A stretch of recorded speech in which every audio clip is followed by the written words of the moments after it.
Fire safety कवानीन की खिलाफ वर्जी पर सदर हाशु सेंटर की 200 से ज़ायद दुकानें दोबारा सील कर दी गईं। असिस्टेंट कमिश्नर ने छापे में दुकान मालिकान पर पहले तंबीह की थी, लेकिन सेफ्टी इकदाम ना किए गए। ज़िले इंतज़ामिया और पुलिस की भारी नफरी के साथ कार्रवाई की गई। मार्केट में गैस सिलेंडर, टिनर और दीगर खतरनाक सामान मौजूद था। असिस्टेंट कमिश्नर की सरबराही में दुकानें तब तक सील रहेंगी जब तक तमाम जो फायर सेफ्टी के तकाजे पूरे नहीं किए जाते। मज़ीद तफसीलात बताएंगे हमें काशान। जी मोहम्मद काशान, आगाह कीजिएगा।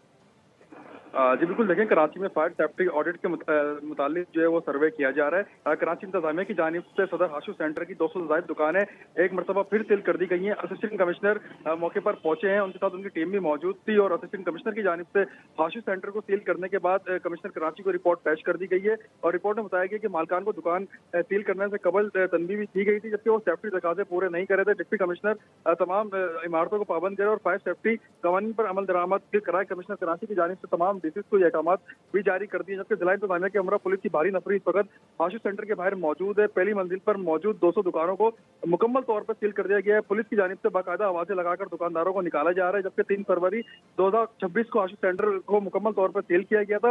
फायर सेफ्टी ऑडिट का नोटिस जारी होने के 7 दिन बाद भी एक्शन नहीं लिया गया।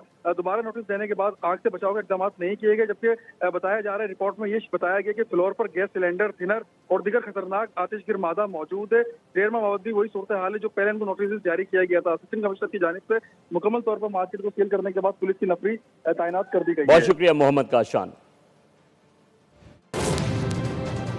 ले आए गैविस्कॉन।